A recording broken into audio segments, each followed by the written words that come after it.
Bismillahirrahmanirrahim. Baqara suresi 102 ayet. Олар Сүлейменнің патшалығына қарсы шыққан шайтандардың Сүлеймен пайғамбардың жын шайтандарды, құстарды көптеген істерде қолдануын сиқырға балаған сөзіне ерді.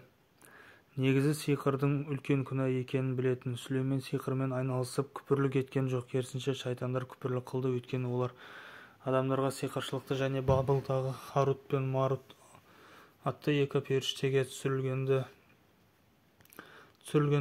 яғни тылсым ілімді үйрететін еді. Ол екеуі біз тек сынақ ретінде жіберілгендеше бұл тылсым ілімді теріс пиғылмен қолданып кәпір болып кетпе деп ескертпейінше ешкімге тылсым ілімді үйретпейтін. Алайда шайтандарға ергендер екі періштеден ерлі-зайыптыларды бір-бірінен айырып ажырататын нәрселерді үйренетін еді. Ақиқатында олар Алланың қалауынсыз сиқыр арқылы бірде-бір жанға зиян келтіре алмайды. Сөйтіп олар өздеріне пайда бермейтін, керісінше зиян келтіретін нәрселерді үйренумен болды. Олар сиқырды Алланың кітабына айырбастап алғандардың ақыретте Алланың мейірімінен нәсіпсіз болатынын жақсы білетін. Олар өздерін қандай жаман нәрсеге сатып жібергенін білсе ғой. Егер олар тиісінше иман келтіріп Аллаға шын жүректен тағзым етіп сиқыр сынды харам нәрселерден бойларын аулақ ұстағанда ғой, әлі де болса солай істесе ғой, онда Алланың оларға берер сауабы бәрінен де қайырлы болар еді. Әттең олар соны білсе ғой.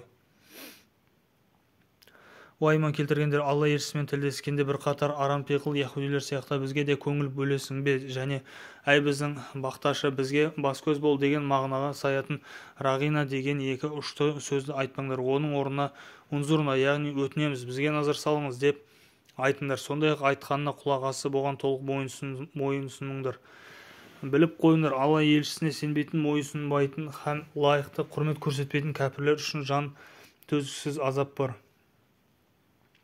Күпірлік қылған кітап иелері де, мүшриктер де сендерге Раббыларынан қандай да бір жақсылық түскенін қаламайды. Алайда олар қанша жерден қаламаса да Алла қалаған құлын рақымымен таңдаулы қылады һәм оған маңызды міндет жүктейді, яғни пайғамбарлық міндет жүктейді немесе дін жолында қызмет етуді нәсіп етеді. Алла зор игілік, шексіз шарапат иегесі.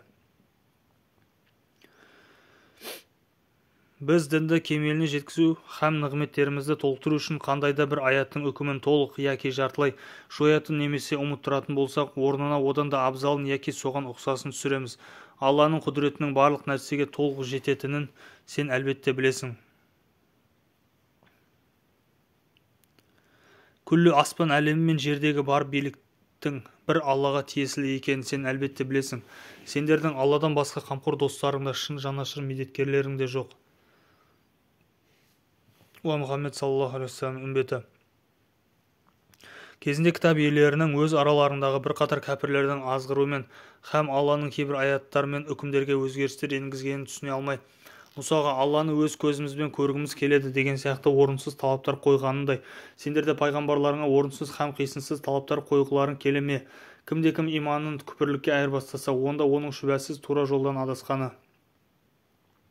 Кітап иелерінің көбінің көксегені сендерді иманнан бездіріп, қайтадан кәпір ету. Бұл Құран Алла сөзі, Мұхаммед ақырғы пайғамбар деген ақиқат оларға анық белгілі болғаннан кейін іштерін оттай өртеген көре алмаушылықтан. Ендеше Алла оларға қатысты өз үкімін шығарып, оны жүзеге асырғанға дейін оларға кешіріммен қараңдар. Сөздері мен қылықтарын көңілдеріңе алмаңдар. Сезімге беріліп, олармен жағы жыртыспаңдар. Шүбәсіз Алланың құдіреті барлық нәрсеге толық жетеді. Намазды кемеліне жеткізіп, үзбей әрі уақытылы оқыңдар және зекетті толық беріңдер. Алланың разылығына бөлену мақсатында дүниеде өздерің үшін қандай да бір жақсылық жасап, ақыретке жолдасаңдар, сол Алланың алдына барғанда міндетті түрде алдарыңнан шығады. Шүбәсіз Алла сендердің не істеп, не қойып жүргендерінің бәрін көруде. Кітап иелері яһудиден немесе христианнан басқа ешкім жұмаққа кірмейді, яғни яһудилер біз ғана жұмаққа кіреміз, христиандар да біз ғана жұмаққа кіреміз деді. Бұл олардың құр қиялы ғана. Оларға егер айтқан сөздерің рас болса, қане дәлелдеріңді келтіріңдер деп айт. Жоқ, олай емес. Ізгілікке кімде-кім Алланы көріп тұрғанда, ең болмағанда Алланың өзін көріп бақылап тұрғанын жадында ұстап, ізгі істер атқаратын игілікке жаны құштар ізгі жан ретінде жан тәнмен бір Аллаға бойсынса, оның Раббысының дәргейінде алар сыйы бар. Ондай жандар үшін Алланың өзі жар болатындықтан әсіресе ақыретте ешқандай қорқыныш һәм олар әсте жабықпайды. Яһудилер христиандардың ұстанған діні негізсіз десе, христиандар яһудилердің ұстанған діні негізсіз деп айтты. Олар кітапты Тәурат пен Інжілді оқып тұрып осылай дейді. Сондай-ақ діннен, ілімнен бейхабар надандар да, яғни араб мүшриктері солардың айтқандай Мұхаммедтің діні негізсіз деп орынсыз уәж айтады. Алла қиямет күні араларындағы талас тартыстарға қатысты кесімді үкімді өзі айтады. Алланың мешіттерінде оның есімін еске алуға құлшылық етуге тыйым салып, оларды қаңыратып қою әрі қирату үшін дамыл таппай жанын салып шапқылап жүргеннен асқан залым бар ма? Олар мешіттерге қорыққан күйде ғана кіруге лайық. Олар үшін бұл дүниеде қорлық, ал ақыретте алапат азап бар. Шығыстың да батыстың да иесі бір Алла, жүздеріңді қай жаққа қаратсаңдар да Аллаға бет бұрған боласыңдар. Шүбәсіз күллі жаратылысты мейіріміне бөлеген Алла өте кең, бәрін білетін шексіз ілім иесі. Сондай-ақ олар Алланың баласы бар деп айтты. Яғни яһудилер Үзәйірді, христиандар Исаны, мүшриктер періштелерді Алланың баласы деп сенетін. Жоқ, олай емес. Алла мінсіз олардың айтқандай жаратылыс атаулыға ұқсаудан аулақ. Керісінше күллі аспан әлемі мен жердегінің барлығы Алланың иелігінде, барлығы оған құлдық ұрып мойынсынуда. Ол күллі аспан әлемі мен жерді ешқандай үлгіге қарамай-ақ жоқтан бар еткен шебер жаратушы. Ол уақыт пен мекеннен жоғары, өзі ешкімге және еш нәрсеге ұқсамағанындай, ісі де ешкімнің ісіне ұқсамайтын шексіз құдірет иесі. Ол бір нәрсе қаласа тек қана бол дейді, сонда ол бірден болады. Көңілі соқыр надандар Алла бізбен де сөйлессе, яки бізге де бір мұғжиза келсе болмас па еді деп айтты. Олардан бұрынғылар да дәл солай деген еді. Олардың жүрегі пиғылдары бір-біріне қалай аумай қалған. Расында біз Құранның пайғамбардың хақ екенін көрсететін аят дәлелдерді кәміл сенетін қауымға анық көрсетіп ашық баяндадық. Осы аяттың арабшасы. Бисмиллахир-рахманир-рахим. وَقَالَ الَّذِينَ لَا يَعْلَمُونَ لَوْلَا يُكَلِّمُونَ اللَّهُ أَوْ تَأْتِينَا آيَةٌ كَذَلِكَ قَالَ الَّذِينَ مِنْ قَبْلِهِمْ مِثْلَ قَوْلِهِمْ تَشَابَهَتْ قُلُوبُهُمْ قَدْ بَيَّنَّا الْآيَاتِ لِقَوْمٍ يُوقِنُونَ. Шүбәсіз біз сені иман мен ізгі істердің қарымтасы, кешірім, мейірім мол сый-сияпат екенін сүйіншілеуші әрі азғындық, қиянат және зұлымдықтың ақыры ауыр азап екенін ескертуші ретінде ақиқат пен хақ Құранмен жібердік.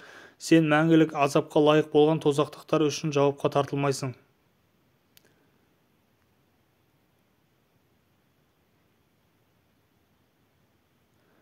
Мұхаммед саллаллаху алейхи ва саллям, яһудилер мен христиандардың діндерінде ермейінше оларға әсте жақпайсың. Сен Алланың ақ жолы, нағыз тура жол деп айт.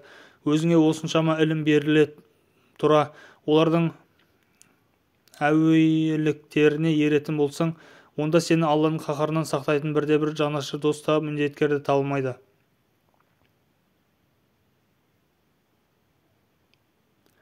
Біз кітап түсіргендердің арасында оны лайықты түрде терең түсініп оқитындар бар. Міне солар оған шынымен сенеді. Ал кімде-кім оны біліп тұрып жоққа шығарса, міне солар екі дүниеде де зиянға ұшырап қасірет шегетіндердің нақ өзі. Садақаллаху алейхи 121 аяттың соңы.